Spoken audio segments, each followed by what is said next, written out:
Baik, selamat pagi, semuanya. Bagaimana kabarnya? Baik? Alhamdulillah baik, Bu. Baik, hari ini kita masuk ke mata kuliah hidrogeologi pertemuan pertama. Ibu lanjut. Di pertemuan pertama ini, minggu pertama ini, Ibu akan memaparkan deskripsi mata kuliah. Jadi dalam mata kuliah hidrogeologi ini, kita akan mempelajari konsep dari hidrogeologi. Kemudian capaian lulusan yang dibebankan yaitu CPL, yaitu berisi capaian lulusan yang akan didapatkan ketika mengikuti perkuliahan tersebut ya. Apa saja capaian mata kuliah hidrogeologi ini? Jadi capaian mata kuliah meliputi mahasiswa memahami C1 serta mengaplikasikan C3 konsep hidrogeologi dan menghubungkan C4 dari data-data hidrogeologi, kemudian mengevaluasi C6 sumber daya air dan menyusun C7 laporan hidrogeologi berupa zona prospek air tanah sebagai dasar perencanaan manajemen penggunaan air tanah. Adapun bahan pekajian dari pertemuan pertama ini adalah yang pertama adalah pendahuluan. Pada pendahuluan ini kita memiliki beberapa sub bahan kajian. Yang pertama adalah definisi dari hidrogeologi, yang kedua adalah aliran air tanah, yang ketiga adalah siklus hidrogeologi. Selanjutnya, rencana asesmen. Jadi, rencana asesmen ini adalah berisi bagaimana capaian tersebut dapat dinilai, yaitu tugas minggu pertama di minggu ke-7 dengan nilai 10%, kemudian ujian tengah semester 30%, ujian akhir semester 40%, dan hasil perancangan tugas desain di minggu ke-13 bernilai 20%. Adapun indikator dari pertemuan mata kuliah hidrogeologi ini adalah ketepatan dalam memahami konsep hidrogeologi melalui asesmen dalam bentuk tugas. Nah, ini adalah materi yang perkuliahan yang akan Ibu sampaikan sebanyak 16 kali pertemuan. Jadi untuk pertemuan pertama kita ada pendahuluan. Pertemuan kedua berisi proses terdapatnya air tanah. Pertemuan ketiga adalah karakteristik akuifer. Pertemuan keempat adalah aliran air tanah, hukum Darcy. Yang pertemuan kelima aliran air tanah tetapi membahas tentang jaring-jaring aliran. Pertemuan keenam adalah potensi air tanah. Pertemuan ketujuh hidrolika air tanah. Pertemuan ke-8 adalah evaluasi dari materi perkuliahan pertemuan pertama sampai ke-7. Jadi di pertemuan ke-8 itu adalah ujian tengah semester. Selanjutnya kita ke pertemuan ke-9. Pertemuan 9 adalah kualitas air tanah. Pertemuan 10 adalah uji pemompaan. Pertemuan 11 adalah eksplorasi air tanah. Dan pertemuan ke-12 adalah intrusi air laut. Pertemuan ke-13 pencemaran air. Pertemuan ke-14 membahas model dari air tanah tersebut. Dan pertemuan ke-15 studi kasus permasalahan air di pertambangan. Kemudian di pertemuan ke-16 kita akan melakukan evaluasi materi perkuliahan pertemuan dari pertemuan ke-9 sampai pertemuan ke-15. Adapun sistem pembelajaran, yaitu mode perkuliahan, jadi mata kuliah hidrogeologi ini juga ada studi kasus. Jadi studi kasus itu yaitu dengan menyisipkan permasalahan-permasalahan sesuai materi yang disampaikan. Jadi studi kasus diambil melalui berita maupun paper penelitian baik lama ataupun baru. Jadi di studi kasus ini teman-teman akan diberikan suatu kasus dan bagaimana cara teman-teman untuk saudara dapat menyelesaikan kasus tersebut. Yang ketiga adalah tanya jawab. Jadi pada mode pembelajaran tanya jawab yaitu untuk mendiskusikan materi kuliah maupun studi kasus yang perlu dipecahkan dan diperdalam. Yang keempat adalah tugas proyek. Nah, tugas proyek ini yaitu mahasiswa akan secara berkelompok melakukan penelitian mandiri berkaitan dengan kasus. Salah lagi nih, stabilitas lereng. Terus hidrogeologi. Aduh, ini ibu ini. Ulang lagi lah. Yang selanjutnya adalah metode pembelajaran. Metode pembelajaran meliputi yaitu yang pertama adalah ceramah. Ceramah yaitu dengan menjelaskan materi pada tiap-tiap pertemuannya. Yang kedua adalah studi kasus. Studi kasus yaitu dengan menyisipkan permasalahan-permasalahan sesuai dengan materi yang disampaikan. Studi kasus diambil melalui berita maupun paper penelitian lama maupun terbaru. Jadi nanti di studi kasus ini saudara akan menyampaikan bagaimana saudara memberikan solusi dari permasalahan-permasalahan terkait dengan hidrogeologi di area penambangan. Yang ketiga adalah tanya jawab. Tanya jawab yaitu untuk mendiskusikan materi kuliah maupun studi kasus yang perlu dipecahkan dan diperdalam. Yang keempat adalah tugas proyek. Tugas proyek yaitu mahasiswa kehadiran minimal 70%. Jadi di bawah 70%, saudara tidak boleh mengikuti ujian semester maupun ujian akhir semester.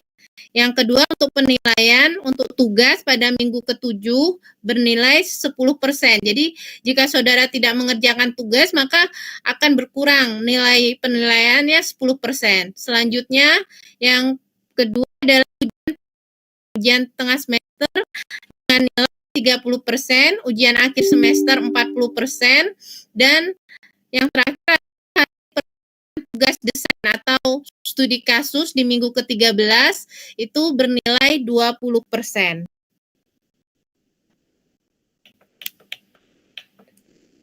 Ini adalah daftar pustaka pada mata kuliah hidrogeologi. Ya. Yang pertama ada Applied Hydrogeology dan Fracture Rock dari Singhal dan Gupta.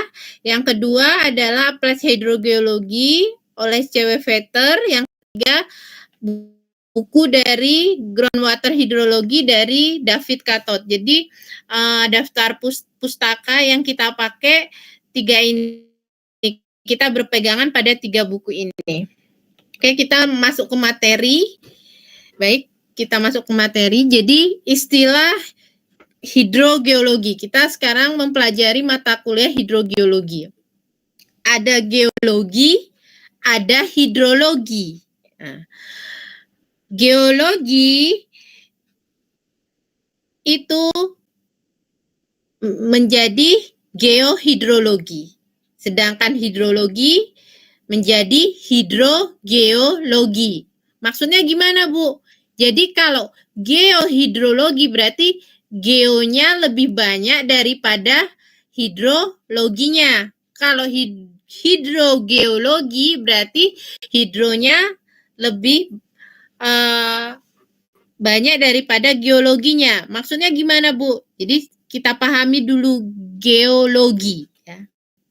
Jadi geologi itu berasal dari 2 kata, yaitu geos dan logos ya. Jadi logos itu ilmu, geo itu bumi. Nah, berarti geologi adalah ilmu yang mempelajari komposisi struktur, sifat-sifat fisik, sejarah, dan proses pembentukannya.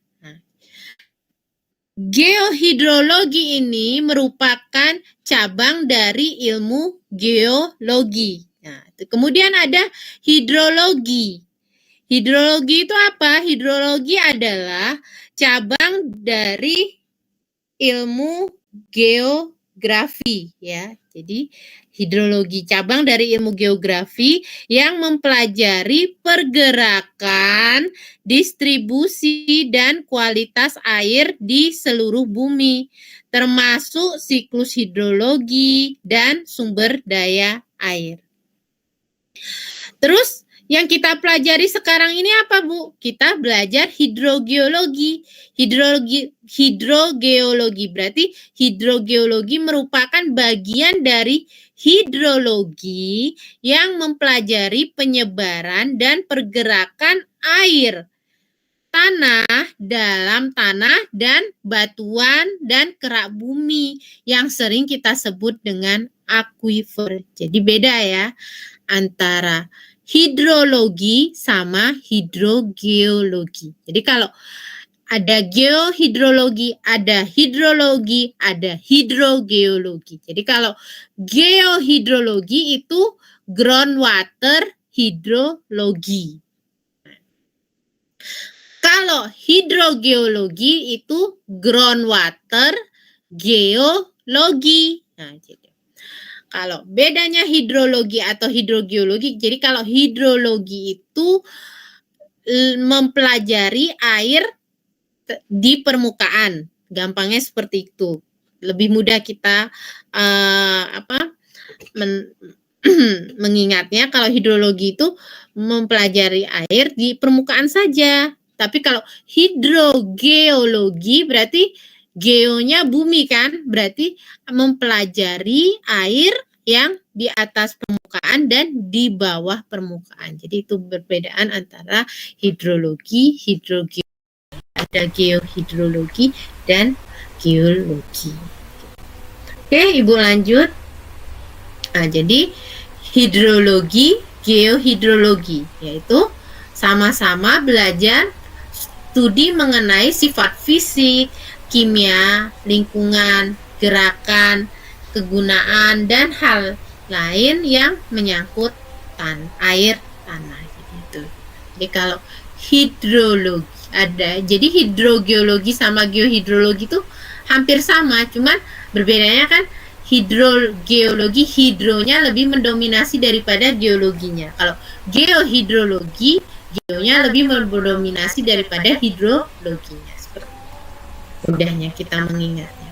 Oke, selanjutnya masuk ke materi air tanah atau groundwater. Groundwater adalah air tanah yang didefinisikan sebagai semua air di dalam tanah yang mengisi ruang pori-pori dalam batuan dalam keadaan jenuh air, yaitu kurang dari 1% di bumi merupakan air tanah.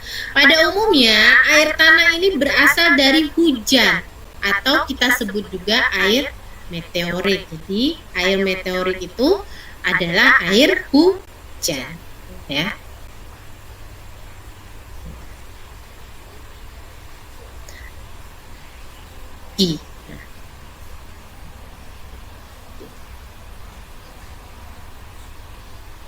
Kita belajar air itu erat kaitannya dengan siklus hidrologi. Jadi siklus hidrologi itu adalah proses peredaran atau sirkulasi dan proses perubahan bentuk dari air yang berada di alam tanpa kita ketahui dari di mana mulai dan berakhirnya.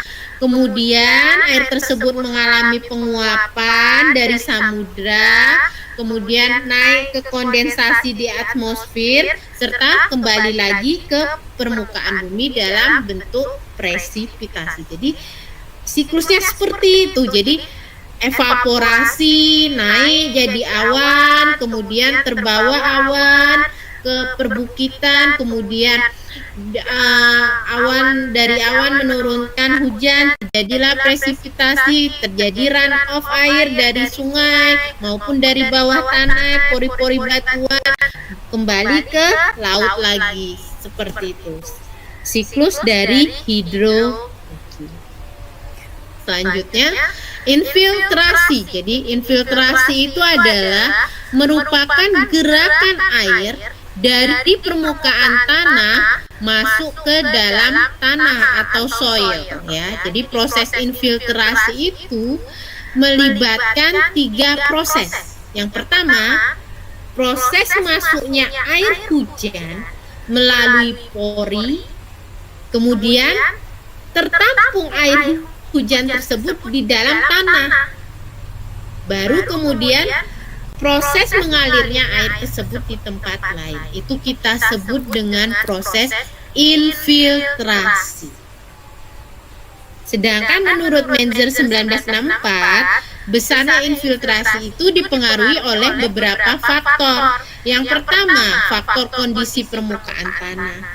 Yang kedua, struktur dan tekstur tanah, sifat air, kelembaban tanah, intensitas curah hujan.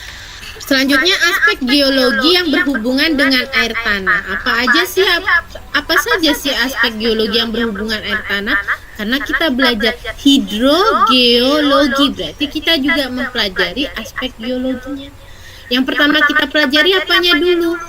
Jenis-jenis batuan. Batuannya ada apa? Ada batuan beku, sedimen, metamorf. Batuan beku apa? Batuan beku itu magma naik ke permukaan dan membeku pada titik bekunya.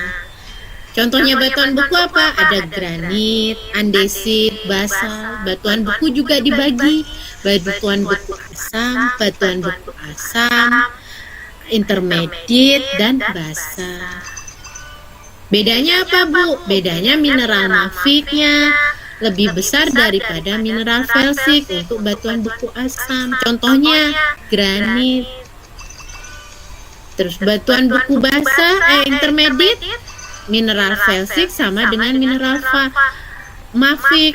Nah, contohnya batuan apa? Andesit. Kemudian batuan beku basah, Bu. Batuan beku basah, batuan yang mineral felsiknya lebih besar daripada mineral mafik. Atau secara kasar mata lebih gelap warnanya seperti itu. Contohnya batuan beku basah apa, Bu? Basalt. Selanjutnya ada batuan sedimen. Batuan sedimen apa? Batuan yang sudah terendapkan kemudian mengalami transport atau sedimentasi, kemudian terendapkan kembali. Itu yang kita sebut dengan batuan sedimen atau pengumpulan, kompaksi, konsolidasi, dan pembatuan melalui atau tidak proses transportasi dari batuan induknya. Lempung, pasir, kerikil, batu lempung, batu gamping, itu semuanya batuan sedimen. Batuan yang terbentuk dari proses sedimentasi. Selanjutnya adalah batuan metamorf. Batuan metamorf juga adalah batuan, berbagai jenis batuan yang berubah dia. Jadi dia udah terendapkan kemudian dia berubah karena apa? Karena P dan T yang tinggi. Contohnya apa? Batu saba, batu marmer. Itu masuk ke batuan metamorf. Jadi ketika kita bicara air, hidrogeologi, berarti kita juga bicara batuannya. Karena apa? Karena air tersebut melalui pori-pori batuan. Kemudian kita juga belajar struktur. Karena apa? Karena air melalui celah-celah rekahan, celah-celah struktur. Nah, ada struktur primer, ada struktur sekunder. Struktur primer apa? Struktur primer terbentuk bersamaan dengan pembentukan batuan, contohnya perlapisan, gradasi, skoria, pumice, itu masuk struktur primer. Yang sekunder terbentuk karena deformasi batuan oleh gaya tektonik, kekar, lipatan, sesat. Itu berpengaruh pada laju fluida. Karena apa? Karena rekahan, kontrol struktur mempengaruhi air tersebut mengalir kemana. pergerakan air, dipengaruhi kontrol struktur, dipengaruhi jenis batuannya. Makanya kita harus tahu dulu berdasarnya batuan beku, sedimen, metanol. Ini adalah sifat batuan terhadap air tanah. Jadi ada aquifer, aquitar, aquiclut, aquifuk. Nah, apa itu aquifer? Aquifer adalah batuan yang mempunyai susunan sedemikian rupa sehingga dia bisa menyimpan dan mengalirkan air. Jadi ada porositas dan permeabilitas. Contohnya apa aquifer itu? Contohnya batu pasir, batu gamping, berongga itu masuk ke aquifer. Kenapa? Dia dapat menyimpan dan mengalirkan air. Kalau aquitar, Bu, aquitar itu batuan yang mempunyai susunan sedemikian rupa sehingga dapat menyimpan air, tetapi hanya dapat mengalirkan air dalam jumlah yang terbatas. Contohnya apa? Contohnya pasir lempungan, lempung pasiran, danau pasiran. Selanjutnya adalah aquiclut. Aquiclut apa? Batuan yang dapat menyimpan air tetapi tidak dapat mengalirkannya. Contohnya apa batuan aquiclut? Contohnya batu lempung, sel, tuf, lanau. Jadi dia lempung itu nggak bisa tembus air, nggak tembus air. Itu yang kita sebut dengan aquiclut. Selanjutnya adalah aquifuk. Aquifuk adalah batuan yang tidak dapat menyimpan dan mengalirkan air. Contohnya apa? Contohnya batuan-batuan beku. Jadi kalau aquifer itu batuan sedimen. Kalau aquifuk yang tebal air itu contohnya batuan beku. Materi Ibu hari ini selanjutnya Ibu berikan sesi tanya jawab. Mungkin ada yang mau bertanya, Ibu silakan. Oke, Mas Rocky, silakan. Oke Bu, sebelumnya terima kasih atas kesempatannya Bu. Jadi tadi waktu Ibu menjelaskan itu kalau nggak salah ada di slide 12 kalau nggak salah Bu, tentang aku infiltrasi Bu. Jadi di sana tadi ada syarat atau apa ya Bu ya tentang itu Bu yang menurut major itu Bu. Di situ di nomor 3 itu sifat air itu maksudnya sifat air yang bagaimana Bu? Apakah dari sifat asam atau bahasanya seperti itu Bu? Makasih Bu. Baik, terima kasih Rocky atas pertanyaannya. Jadi menurut Menzer itu infiltrasi dipengaruhi oleh beberapa faktor ya. Sifat air ini jadi ada kondisi permukaan tanah, bagaimana kondisi tanahnya, kemudian struktur dan tekstur tanah. Sifat air ini maksudnya adalah sifat kimia dan sifat fisika air tersebut. Jadi nanti air infiltrasi itu akan dipengaruhi dari sifat kimia dan sifat fisika air tersebut. Ya, jadi selain itu juga dipengaruhi dengan kelembaban tanah seperti itu. Rocky Sukakon. Baik Bu, terima kasih Bu. Iya, sama-sama. Selanjutnya siapa lagi yang mau bertanya? Ayu, Alfia, silahkan. Izin bertanya ya Bu ya. Mungkin lebih ke, kan tadi kita ada membahas air di tambang ya Bu. Iya. Nah, itu apa aja sih Bu kayak permasalahan air-air di tambang selain AAT dan air limpasan itu?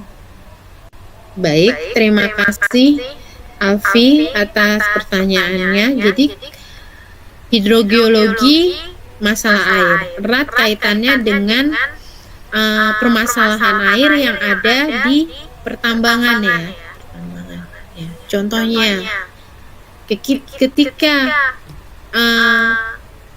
masalah air baik itu main drainase ataupun main dewatering ya. Jadi ketika permasalahan air kalau tidak ditangani dengan baik, kalau jika suatu area tambang karena airnya tiba-tiba debitnya naik atau banjir seperti itu, maka kegiatan dari operasional penambangan tersebut akan terhenti. Nah, contohnya kita nambang, kemudian di sebelah kita itu sungai besar, kemudian airnya kita tanggul gitu supaya air sungainya tinggi gitu kan. Ketika di bulan tertentu curah hujan naik, debit naik gitu kan, dan tiba-tiba air sungai itu naik dan tanggulnya tidak mampu menahan dan akhirnya hancur, dan akhirnya air yang ada di sungai masuk ke pit tambang semua. Nah, kalau sudah masuk ke pit tambang semua, akibatnya apa?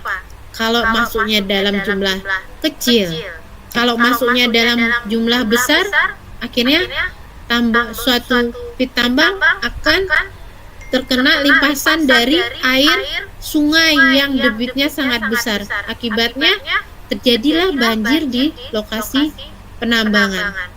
Bukan hanya korban jiwa, mungkin bisa juga akan jadi terendamnya alat angkut dan alat muatnya, dan terhenti tambang sehingga sampai kadang ada yang sampai menjadi suatu seperti danau atau kolam. Jadi itu sangat penting kita minimalisir atau kita antisipasi untuk permasalahan air di suatu tambang. Jadi itu adalah suatu hal yang krusial ya, penting di suatu area tambang selain kegiatan operasi produksi seperti itu. Oke, selanjutnya ada Eva, silakan Eva.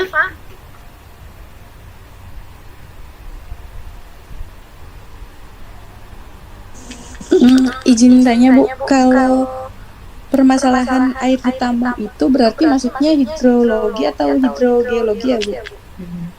Baik, terima kasih Eva. Jadi kalau hidrologi itu belajar di atas permukaan aja gitu kan, gampangnya kita supaya kita mudah mengingat. Kalau hidrogeologi itu mempelajari aliran atas dan bawah permukaan.